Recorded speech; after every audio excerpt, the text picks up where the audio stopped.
So the first question I have for you is what made you want to run for this seat?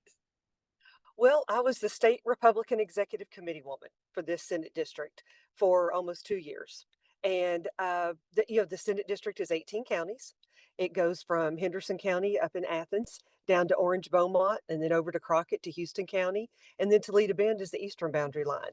And, you're making connections and building relationships along the way with county chairs, precinct chairs, Republican women's clubs, and voters.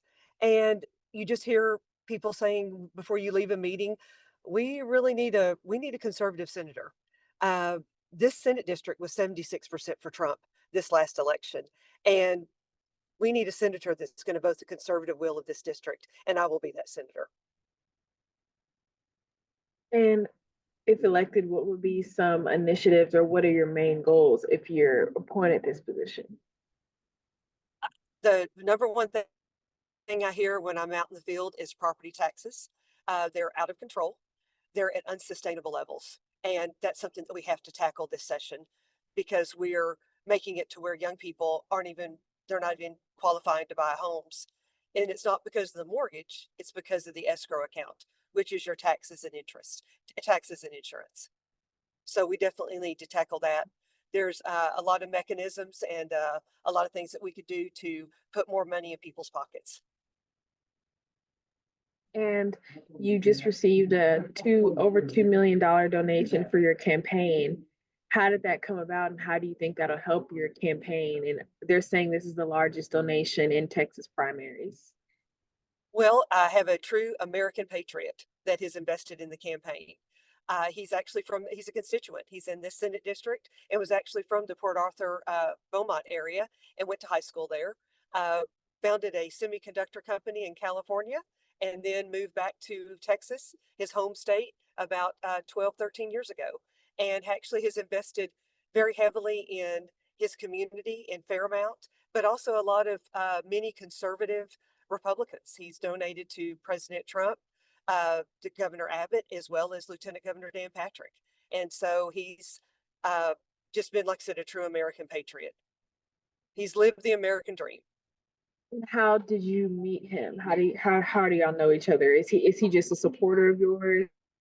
I met him when I was a Republican executive committee woman going to Republican meetings, and he would attend some of the meetings in Sabine County.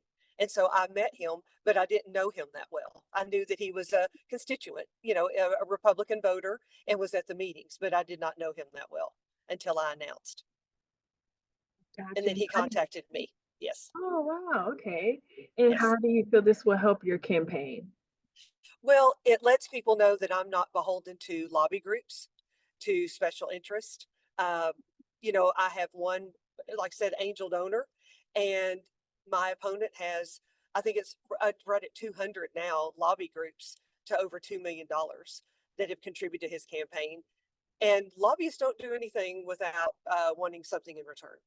And Mr. Moyer, all he has said is that he would like to see a conservative senator before he dies. That's all he has said. And um, as far as, your campaign and obviously that big $2 million donation, if reelected, I mean, what are your goals or kind of what do you plan on doing with that? Property tax is still the number one issue. Number two is right now we're dealing with the rise of Islam in Texas. And then three is the explosion of the AI data centers. And they're coming for our land and water and our resources in East Texas and Southeast Texas. And you're going to need a senator that is going to fight for the people of Senate District 3. And I will fight for whatever they want. But these communities should be able to have the tools to, if they want to push back on these data centers coming, they should have the tools to be able to do that. Yeah. And we know that this is the last day of early voting. Election days or for the primaries is March 3rd. There's a Yes. lot of, eyes on this specific race. Do you have Yes. anything to say for the voters or even a comment on kind of the attention on this race? Well, it's a neck and neck race, and every vote counts. So if you want a true conservative fighter, and if you're looking for change, I'll be your change maker. this is this Senate district deserves a conservative senator, and I will vote the conservative will of this district. Where we don't need someone that votes with the Democrats more than Republicans. We need someone that's going to reflect the Republican platform and party. Right. Is there anything else you'd like to add about your campaign that I might have left out? You can, if they want to find out more about the campaign, they can go to rhondaforsenate.com, and that's spelled FOR, rhondaforsenate.com.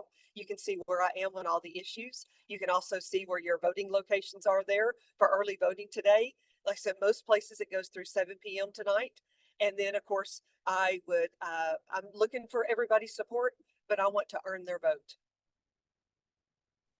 Question that I meant to ask earlier was, what was your reaction when you realized you received that $2 million donation? I didn't hear the question.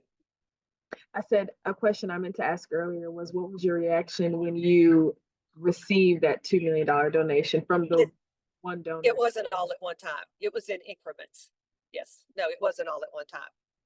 Oh, okay. So it was just, oh no, it was good to know that it's so hard to, when you're fighting entrenched incumbents, they have all the lobby groups behind them because they're pretty well beholden to incumbents. And to know that the people can finally have a voice in this Senate district is very refreshing.